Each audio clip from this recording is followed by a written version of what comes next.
Today on the show, I'm joined by Josip Lazarevski, a seasoned AI executive with 2 decades of experience turning enterprise complexity into ROI.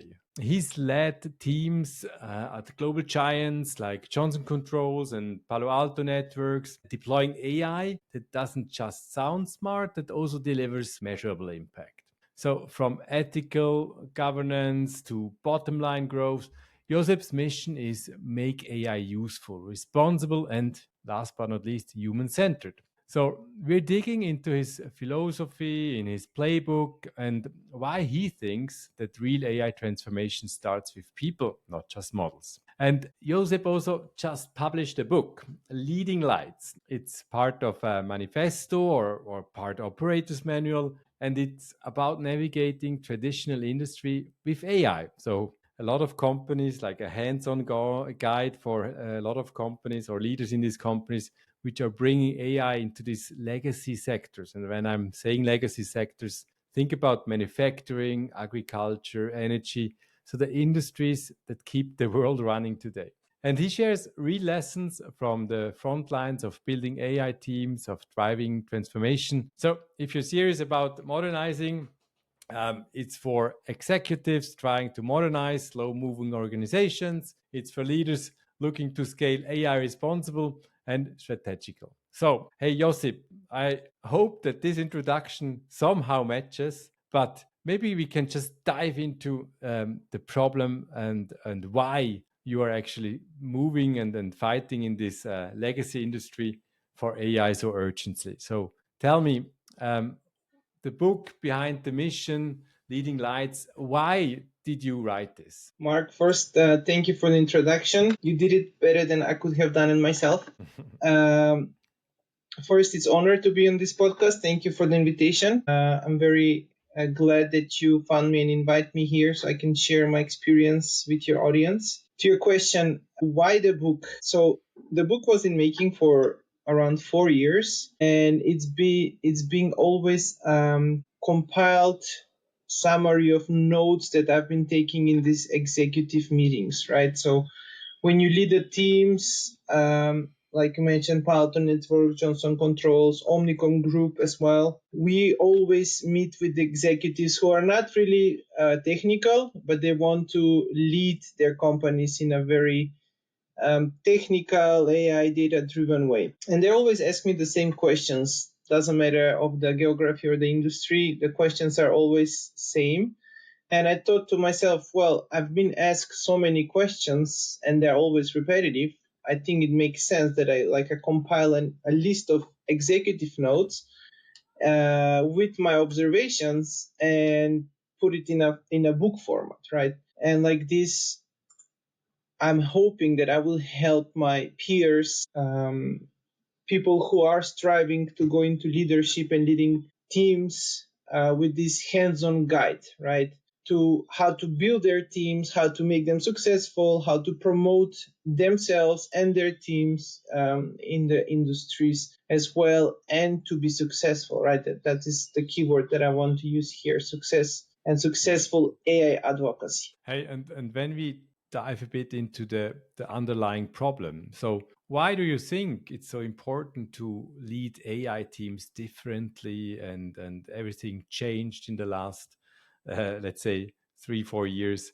Um, what's the underlying problem that people don't see? I think this is a great question, and I've been asked constantly what changed in this past years since ChatGPT came in public and modernized or just awoke people that what AI can do is we as AI leaders don't have to sell so hard, right? So before 2019, leaders or AI teams were trying to sell their value very hard to the business. We were seeing as a luxury, or we were seeing as something that is nice when business makes money. However, now we are the pivotal part of the organization. We're in the axis of the organization that everyone is so AI focused.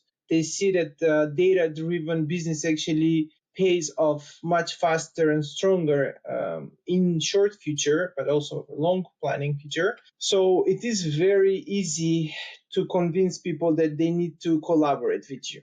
On the contrary, now we have a lot more pressure, right? So before we didn't have a lot of pressure because the visibility was not so high. Now expectancy and pressure grew significantly. And that puts a lot of test of leadership and management, right? How we can fulfill the expectations of our stakeholders while we're delivering good results and we're not burning out our team. So many things changed. I think the core state as it was, just the attention kind of shifted towards AI and what AI is. And let's rewind a bit to your earlier AI deployment. So you were leading a team of data scientists surrounded by industry experts, but little connection to models, AI models or machine learning. So what do you do and how to lead these AI teams when no one else in the room speaks data? And how do you choose who to bring on your team? Because as we know, it's a huge lack of data science, data engineers really having already tackled those worlds. Yeah, I think that's the number one point of having a successful product overall. Bring the power users in the product creation, right? Um, we see a lot of teams fail only because they didn't consider who is gonna use this product, and they just wanted to make their boss happy or their executive board happy, while the users needed something completely else, right? In the earliest stages, I always bring the end users, right? So in Johnson Controls, our power users are chiller technicians, people who are working on the field. They're people who work with wrench and hammer. You can imagine this middle-aged, very technical people, but technical in a old analog technology, right? We're talking about chillers. We're talking about the industrial machines. Nothing to do with AI and information technology. So these people know the machine, how it works in an analog sense, right? They can hear it, they can see it, they can feel it, and we are guiding them how the machine works from a digital perspective, right? What we read on the sensors, what we see happen in the history, and it's a very intricate dance. It's very complex, right? First, you have the notion that AI will take your job, and second is you want to help them make their job better. So by including them in the early processes and listening their needs, I think that is gonna be successful play or dance. One example I can give you, like my earliest projects that I had in Johnson Controls when I started 3 years ago, was a very simple ranking system. So they were in my organization. We have this virtual monitoring system, like many others, like Siemens for sure has it. But they were so overloaded with these alarms that they were constantly on a lookout. They had this FOMO effect, that if they just step out their laptop or their desk, things will go wrong. And this was overwhelming them in many ways. So what we did was just listened to their needs and we just answered them. It was very nothing cutting edge. It was super simple ranking algorithm that is 60s technology, but it played so well and so successfully with them that they become immediately advocates, right? So one story I have to share is 50 something old technician based out of the US was able to go to his daughter's, or he was able to plan well his daughter's birthday party first time after ages, only because we freed up hours of work weekly with this very simple 60s technology, right, algorithm. And he was able to actually free up his free time, and he was able to enjoy life. And that's what AI is, right? AI for humanity, bringing things better for us, but we just need to earn the trust, and we will earn it by bringing the power users inside the design and ideation process from day one. Yeah, I love that you put the human in the center, and also in our conversation, it's clearly not a technology problem. Where usually when you talk to some modernization projects, it's always like the technology is like the forefront, it's the first step, and then they decide after the technology what else comes next. How do you suggest to approach this, that this is not happening? I mean, business first or value first, or like your nice stories you just mentioned, how did they start that they don't fall into the trap of choosing technology first? I think that's up to the leadership to be very cognizant of what they're trying to solve. And you put it very nicely here. We are not trying to solve technology problems, we're trying to solve life or business problems, right? And it is very tricky for technology led teams to forget that they are not doing lab projects, or they're not doing their PhD dissertations, but they're really trying to solve um, problem that will be applied on the market. What I loved about Palo Alto Networks was that no matter who you were and what function you were you gonna serve, there was a 1 month compulsory training. And this training was composed on you are working on the field. So it's a cybersecurity company. On the field means in the lab, and you're like, you know, the machine, you get the machine, you hold it in your hand, you know what is it doing and how your clients are using it. So you're getting sense of what you're trying to solve.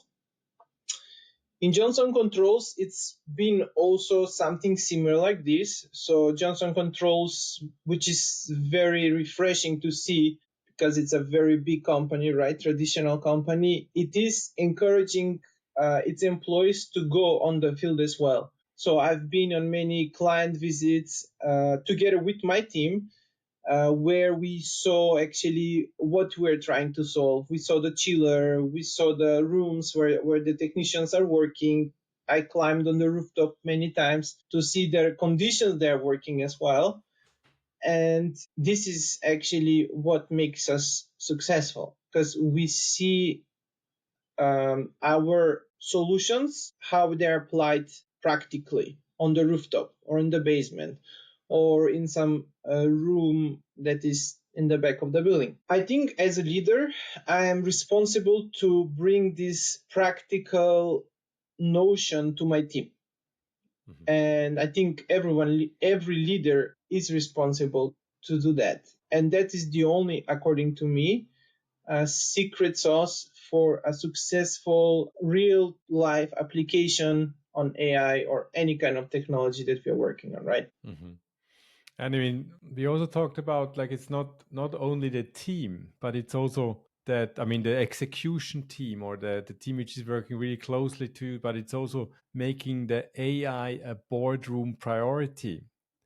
Yes. And my question is a bit to get your brain export or hacks. Like, how do you do that? That you make sure that it's not only it's like we're trying some use cases to make it really a C-level topic, and it's on top of their agenda. The boardroom is really speaking the language of AI.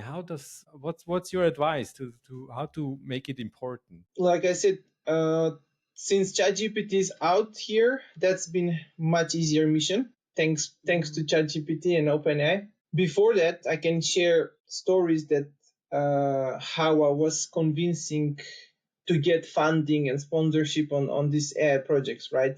Which I don't think it moved too much, like the difference between what was before OpenAI and now. I think in the essence it's all the same. They like the buzz and everything, but in the end they want to see results. And it all comes to that, right?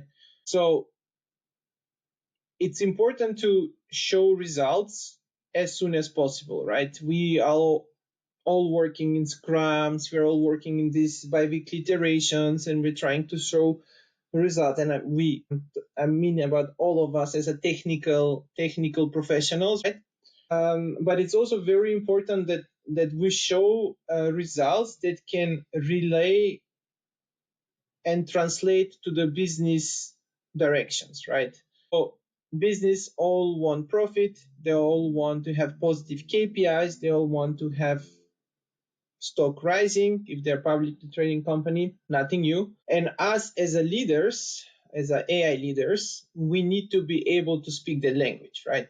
So when I go on the executive meetings, I need to talk to them in an executive language that is not mentioning accuracy or TensorFlow or whatnot. It's gonna mention that if we apply this model, we will have 37% more closed opportunities, or we will have 10% less attrition because of this and that. Some language that can relate to, right? Imagine all of these executives that are sitting there in front of me.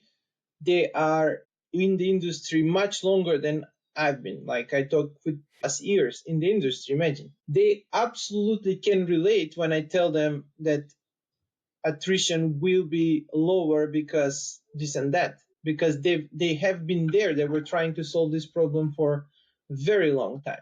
But if I go and tell them if we use cat boost, it's gonna solve the problem 2% more efficiently, we're like question marks. What's cat boost? Why do I even care? So these conversations, and I see a lot of my peers getting lost in these technical translations, and I always try to coach them a little bit that no one will care actually if you put the mean square error on your presentation and you like put gazillion of numbers that no one even would read. You really need to have a one statement. We will solve attrition and improve it by 30% using AI in Germany, for example. And that's it. That's how will they buy it, because they're intelligent people, just they don't know what cat boost is, and it's okay. Yeah. Hey, talking about those kind of, let's say, obvious mistakes and being too technical, can you share some other like common mistakes in AI transformation? I mean, you've seen a lot, so you especially worked like in these traditional industries, and as you just mentioned, the example is like not everybody has touched AI or not even closely, and what are the mistakes you see that people like tech leaders do, which you often see? They want to over engineer their solutions. That's number one problem they have. I can relate. Because I'm also someone that also likes to over engineer. yeah, I mean, look, everyone wants to show their best, right? Everyone wants to prove that they are the best. Everyone wants to achieve this 90+% accuracy. Peace. I agree. I'm like that as well. But we need to also be aware that no one would care in the end. Is it 90% accuracy or is it 86.5, right? They would like to care how much can we bring on the table business-wise. And this is something I'm coaching my team at this point of speaking, of having very fast iterations. Give me the most ugly product possible that can bring the imagination to the people. So it's very important to translate the art of the possible, or just to give them the imagination what we can do, right? We are working now on image recognition platform or software that can help our chiller technicians use their phone and take a photo of the serial number, and everything automatically resolves the questions and predictions and whatnot. And the first iteration is like super ugly, super basic input, right, of the image. It doesn't have to be fancy, the colors, this and that. And this is where usually we get lost, right? Is the button blue or should be yellow or this and that? No one cares. Like they just want to see how things will work, and they want to have their brain thinking in the art of the possible, and things will start moving so fast afterwards. So I think that's my number one priority and attention that I have at the moment with my team as well, with myself, my team, and I can also just share it with everyone else.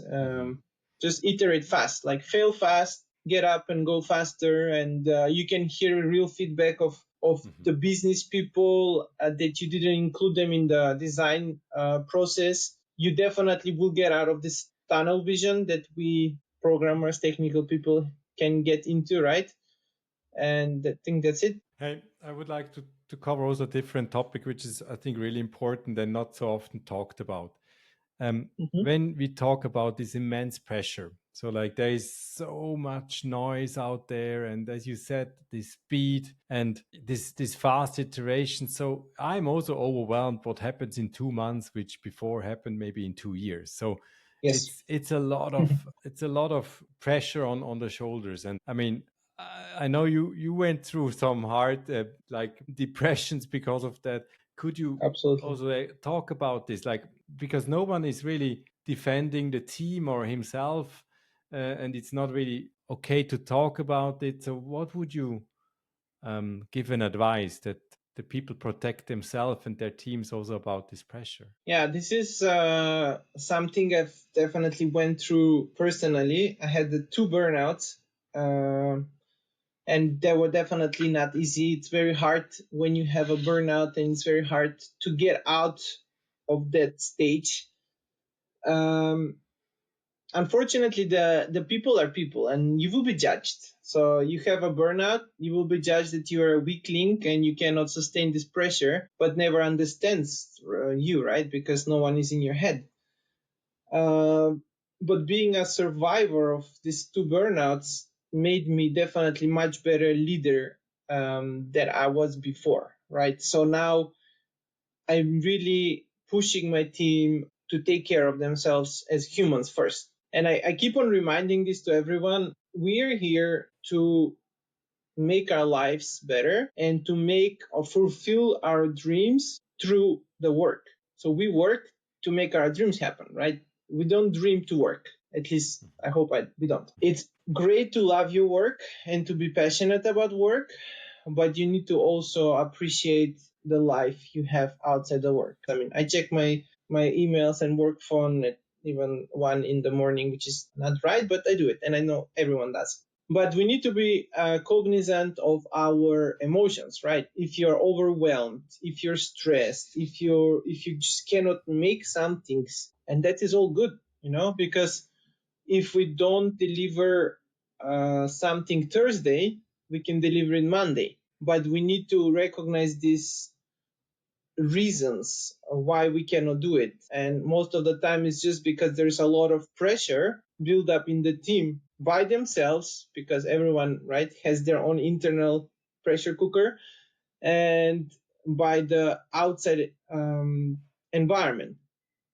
And I talk to my team, I try to talk to them daily on this and to understand how are they feeling. So when I have one-on-ones with my leaders, I try to not forget to ask them, how are you feeling as a person? Is everything okay? Are you stressed? How is your family? Because families are bringing a lot of impact to us in work as well, right? So if my child is sick and I didn't sleep the whole night, of course I will be like a zombie today at work.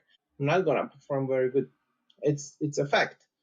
And if I'm not honest about it, and I don't tell my team or my peers I had rough night, I'm sorry, my head is not clear, thinking clear, that's just gonna give a different impression that I'm slacking. Maybe I have a second job. Maybe I just don't want to work anymore here. Maybe I'm looking for another job, right? You can fill in the scenarios. And this is something that I'm trying to evaluate my team daily. Why is this person like this? And so on and so. So creating a safe environment where they can actually say what is really bothering them, enforcing them to take rest, enforcing them that when they're sick, really be sick and turn off your laptop and get better, take care of yourself. I think that environment is very rewarding. Happy workers are always going to give good results. It's a fact.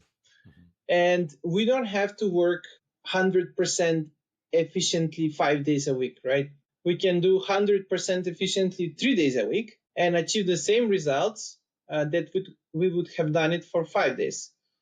I cannot be convinced that all the voice is truth. Because if you do these fast iterations and provide meaningful results, meaningful imperfect results, that's what it's enough. Most of the times teams are burning out with perfecting the small imperfections that in the end they don't really matter, right? Hey, I love it. Thank you for sharing your brutal, honest Of experience. course. And I totally agree that it's the human factor, and this is what I love in this conversation, is so important, and especially in the team setup.